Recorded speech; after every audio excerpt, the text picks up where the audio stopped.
All right, so this is the lecture that it's going to cover, actually probably more than the material of one single lecture. So we may not have anything left to make up once I get back. What we're going to do is to give you an introduction to the topic of reduced order models, in which we are going to be actually restricting it to the simplest case, which we reduce the model to a single degree of freedom system. Now let's start by giving you a feeling for the whole thing. Let's assume, and Ismael is going to be helping here as usual, that we have a body that is three-dimensional, which we represent as some sort of a blob, right? Which we show some support so it is not moving, let's say as a rigid body. And it has some arbitrary loads that could be coming from anywhere. And another one. And that body, and then there is a system of axes, let's say X, Y, Z, that we can use to talk about the position. So that body, if it gets to have some dynamic loads applied to it, will deform with time, right? And so we could say that the deformation of that body, let's say that deformation is called D. So we could say that D, small d, is parentheses, no, d parentheses, is a function of x, y, z, and time.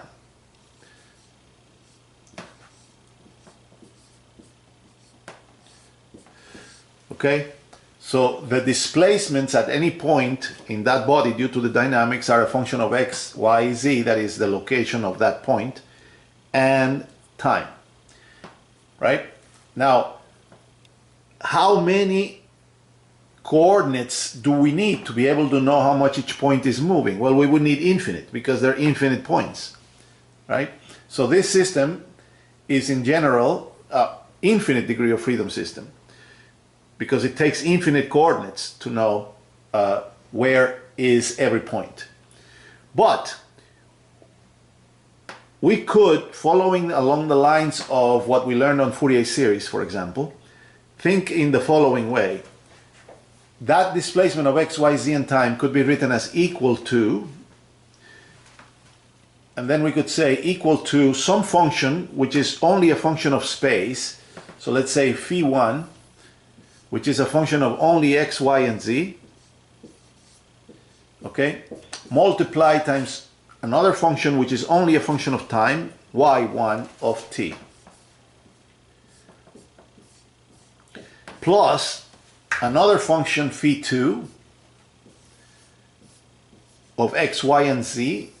Now these functions phi1, phi2 are functions that are predetermined, just like the signs in the Fourier series.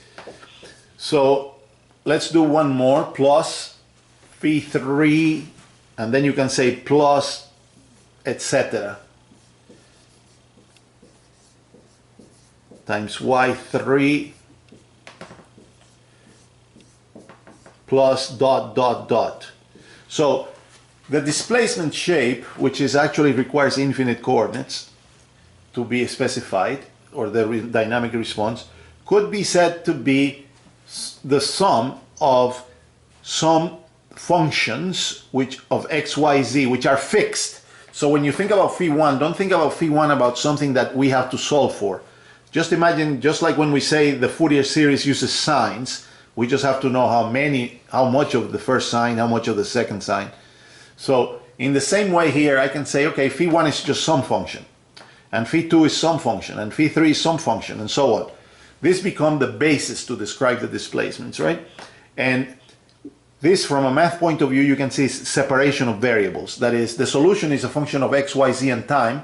What we are saying is made up by the sum of products of things that are only a function of x, y, and z times things that are only a function of time. So if I take the approximation that the shape is only going to be described by three functions, phi1, phi2, and phi3. Since the phis are already determined by me, then my only unknowns would be y1, y2, and y3, which are functions of time. And then this system, under that substitution, would become a 3-degree of freedom system. Okay? And in general, we call this a reduced order model of the system, of the structure. Now, with this very fast and slight introduction, our job here today is going to be, and you can erase 2 and 3, we're going to say, what if I do the simplest possible thing, which is to have just one shape? Now, change the equal sign to approximately equal sign. So just add a wavy line. So we can say that the shape, we cannot really make it equal to just phi1 times y1t, but maybe for certain applications, we can guess a phi1 that is not so bad, because the structure is loaded in a way that it keeps more or less a certain shape, and all we have to do is find out how big is the amplitude of that shape at any given time. Okay? Now, we're going to get it even simpler, because we are not going to be solving structures which are defined in 3 dimensions, x, y, and z. We're going to be dealing with structures that can be drawn on a piece of paper. Therefore, they are really 2-dimensional. And so we could say that our interest lies in x and y only. But we're going to make it even easier, because we're not going to be talking about plates or things like that, but just beams or linear elements. So our structure really will live on one coordinate, which we shall take to be the x coordinate. We don't imply with x that it's horizontal, it's just x. So we are going to say then, let's erase that line, that our issue is going to be one, let's write it now in and erase the blob. Now draw a single beam, horizontal line. It's not going to be the one that we're going to use, just draw the beam. No, not so high, not so high. We don't need to use the whole board, just somewhere in there, just a beam. So that beam, if we put the x coordinate on the left going to the right and the y coordinate going down, now you can draw the deflected shape of that beam arbitrarily. Okay, so and just put something on the loading side, just some load coming down. Okay, so the structure has some dynamic load, and at some point is deformed as it's shown on the dotted line. So that dotted line is y. So we can say that that dotted line is y, a function of x and t. So write it down. Y is a function of x and t. Okay, so our task here is going to be, we're going to say y, which is a function of x, y, and t, is equal. No, leave it there and just put it separate in another line. Y of x and t. I mean, that y of x and t is the reality. But what we're going to say that y of x and t is approximately equal, and now we don't have to use 1 because we're only going to use 1. So I don't have to say phi1, I'm just going to say phi, which is a function of x multiplied times capital Y, which is a function of time. So this is the simplification of the previous problem that was 3-dimensional that we are going to address. We're going to have structures in which the displacement at any point is a function of x and time, and we're going to say that that displacement, which is a function of x and time, is going to be predetermined to be some function of x times some function of time, and our job is just going to be to find out what is the function of time, because the function of x is going to be pre-selected. Now, in reality, the function of x, there is a lot that could be said about the function of x. The function of x should be reasonable when it comes down to representing the fact that the structure could have a shape that is more or less similar to that due to the load. Okay? But you, so far, don't have to worry about that aspect so much, because at this point in the development of your understanding, we're going to say simply that phi of x is given. In other words, I decide that the approximation that is going to be used to describe the domain is something. Now, if we were to have a simple beam, now let's erase that. Well, no, actually, let's not erase that. If I want to say what would be a reasonable phi of x, for example, I could say that a reasonable phi of x would be sine of pi x over L.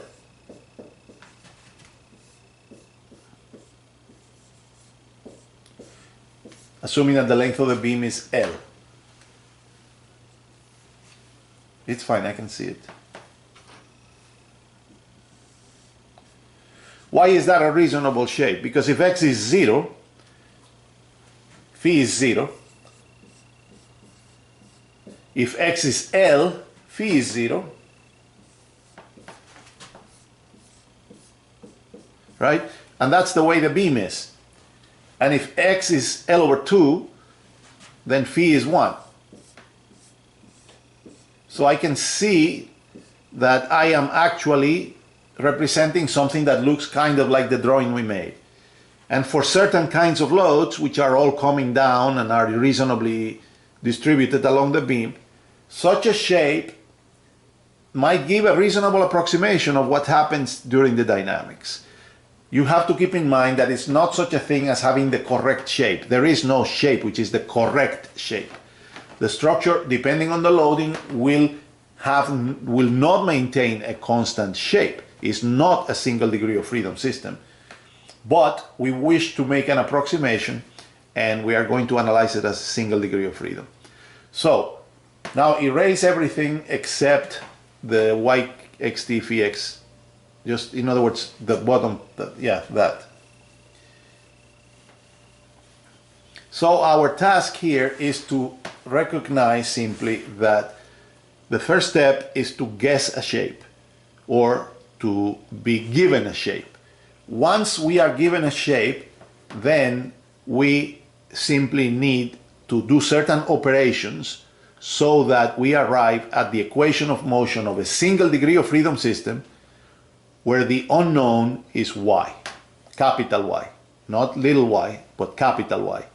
Once we solve for capital Y, then we have the solution complete, because we know what happens everywhere, because we decided beforehand that what happens everywhere depends on phi x. Okay?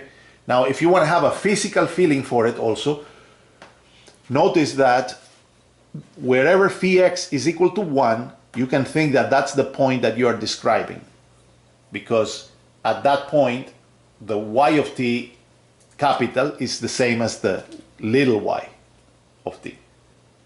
Okay? So also notice that if you have a shape phi x and you multiply it times 10, that's not going to change anything in the solution, because having a shape which is 10 times as big just simply means that your y will be 10 times smaller, your capital Y. If the shape is multiplied by 1,000,000, the capital Y as a function of time will be 1,000,000th of the one original. The answer is still going to be the same. So you can always scale the shape so that the phi of x has a value of 1 at a point that you like, just from a physical point of view. Mathematically, it makes no difference. But from a physical point of view, you may want to have phi x, for example, in a simple beam, to be 1 in the middle. So, okay, so given that, now let's draw a generic beam that we already rehearsed, so that I can use it to refer. You can erase everything now.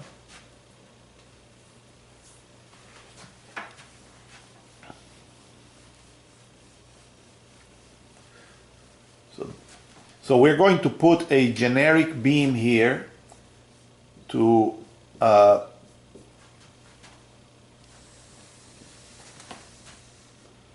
refer to the equations that I am going to give you. So that beam is of length L.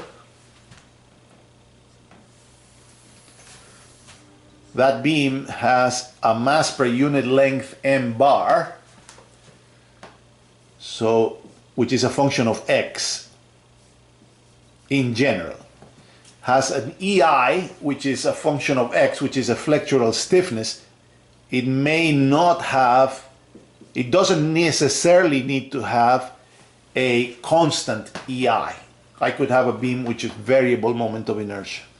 In addition to distributed mx as a function of x and EI as a function of x, I am going to assume that I could have concentrated springs located at certain points, and they could be called xi, and there could be as many as you want. We'll show one.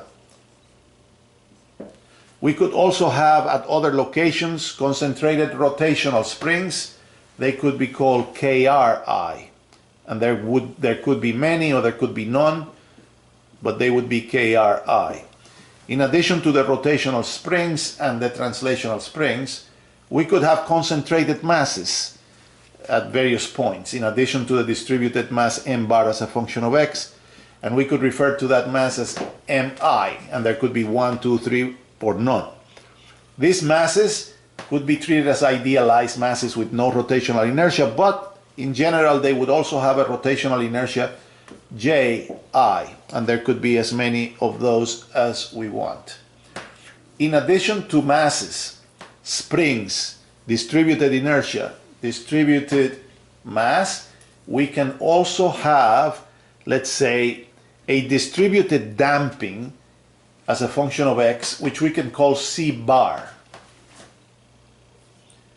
as a function of x. That one is the hardest one to explain, but it is something that simply means I can assume that my structure has some ability to dissipate energy, which is kind of distributed along, and which I'm not showing as dashpots. It's just something that depends on the length and that dissipates energy.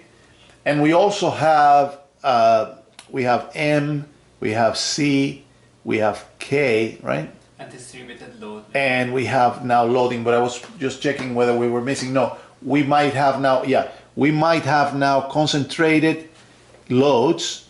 There could be many of them. So we could have them, and these loads could be Pi as a function of time. And we could have concentrated moments acting on the beam, anywhere along the beam, and those could be Mi as a function of time.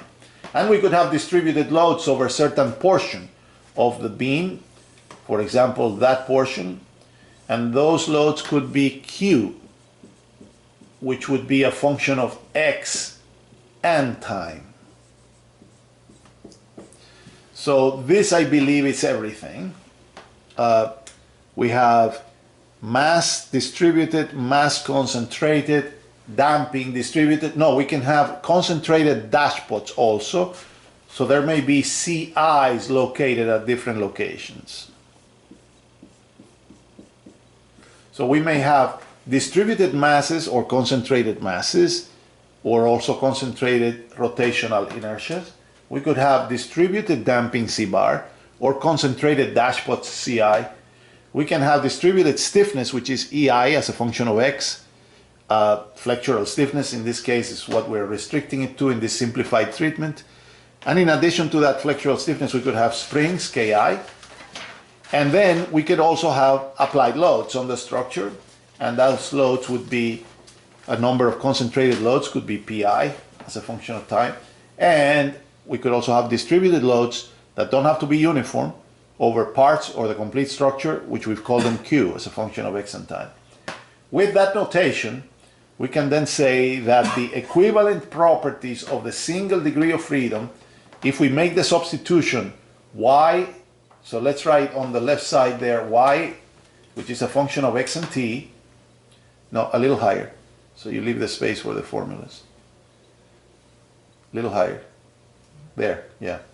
Y, which is a function of x and time, is equal to phi times y which is a function of time. Okay? So we are saying, and let's put in that beam the x-axis going to the right and the y-axis going down for the sake of whatever. So what we are saying is that x, that's y, and we're saying that y as a function of x and time during the dynamics is some function phi x times some amplitude yt. Now, the single degree of freedom equation is going to be m asterisk small m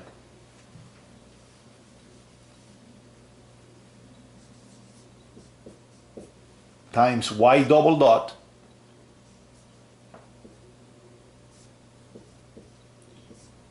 plus c asterisk times y dot plus k asterisk times y equals p asterisk as a function of time. So that's going to be the single degree of freedom equation, right? And once we get m asterisk, c asterisk, and k asterisk, and p asterisk, we don't need to even know where it's come from. It's just numbers. We got the equation and we can solve it. How can we solve it? With any way that we need to solve, and if you haven't followed anything so far in the class, we could solve that equation, you know, all kinds of, we could get the exact solution as the sum of the homogeneous and the particular. If we can handle the p asterisk, we could solve it using Fourier series by expanding the p in harmonics in a periodic version. We could solve it with convolution, right? So we can do it in any way that we know how to do a single degree of freedom equation. It doesn't matter that it came from something like this or like that. So now the formulas for the 1, 2, 3, 4 terms are as follows. And as I said, later on in the class, it'll be obvious why they are this. So m asterisk is equal to the integral. I don't think you're going to have space.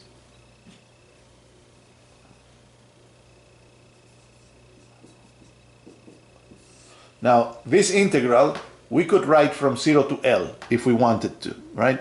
Because I'm showing it in this beam. But I think instead of writing from 0 to L, it's be clearer if I just mean over the structure. So, it may be that in some problems it's not L, it's 2L or 7L or something else. So I'm going to put omega down there to mean over the complete structure. So m asterisk is equal to the integral over the structure of m bar as a function of x multiplied times phi as a function of x squared times dx. So that's the contribution that comes from the distributed mass plus the summation of the mi's times the phi I squared plus the summation of the ji's times the phi I prime squared. And here we are using prime to mean the prime is in the other direction. It should be tilted the other way. Yeah. So phi I prime means the derivative with respect to x. When we say dot, like in the capital Y, we mean derivative with respect to time. When we say prime, we mean derivative with respect to x. So phi I prime is the angle of the shape at the location of the rotational inertia phi I. So that formula is the formula for m asterisk. Now the formula for c asterisk is essentially identical. You can just see that it is identical. All you have to do is just replace m bar by c bar.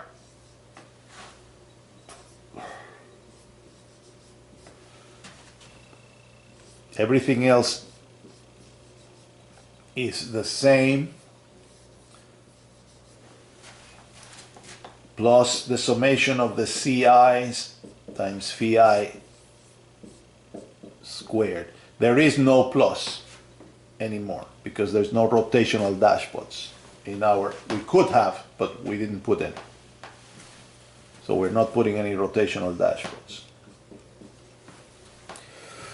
So that's, now when we say summation, if we wanted to make it more formal, we could say summation from I equal to 1 to the number of masses, and we could say summation of I equal to 1 to the number of rotational inertias, but it's obvious. So let's just leave it like that. Now, okay, you've seen it, you have it, so we will erase. So let's erase the formula for M bar and C bar, both of them. And now we need the formula for K bar.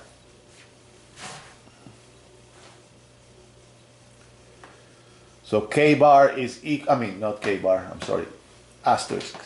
So K asterisk is equal to the integral from over the structure of EI as a function of X multiplied times the second derivative with respect to X of phi. So phi double prime X squared multiplied times dx, because you're integrating over the structure, plus the summation of the KI's times the phi i's squared. When we say phi I, we mean the value of phi at the location of the concentrated quantity.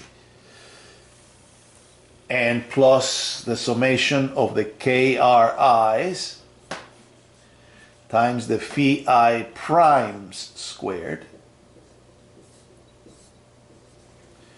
And finally, the equivalent load P asterisk as a function of time is equal to the integral. First, we take care of the distributed loads, so over the structure of Q of xt, that is all the distributed loads,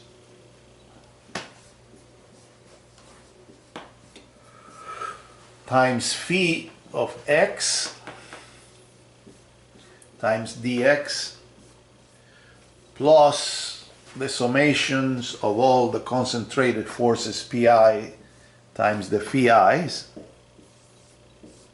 plus the summation of all the concentrated moments Mi times phi I primes.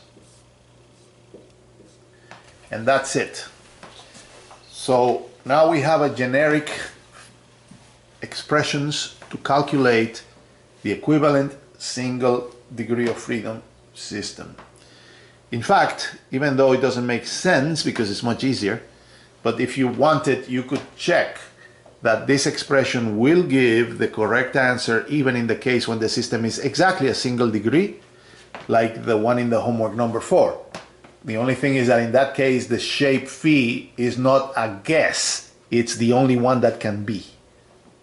So you can put the shape to be two straight lines that meet in the middle, and substituting these formulas, you would get exactly the same equation of motion. So now that we have this, the only thing we have left are two things. One is to do a little example. Well, actually, that's the only thing we have left, is to do a small example. But there is one important point. The objective in dynamics is not just to calculate the response, meaning the amplitude of the movement. We are, as engineers, interested on making sure the structure is strong enough to withstand the loading, in addition to not deforming excessively. So we might want to know what is the shear, what is the moment, and so on. Once the response is available, we can calculate the shears and the moments and whatever else we want from the equations of statics. So you want to calculate what is, for example, the time history of the reaction on the left support. Then once the amplitude y is known as a function of time, then of course you can draw a free body diagram and you can calculate everything because y is already known. When you're calculating everything to calculate internal forces or moments or shears, you're no longer using the M asterisk and the C asterisk. The M asterisk and C asterisk and K asterisk and P asterisk are used only to find the response y. Once y, capital Y, is known,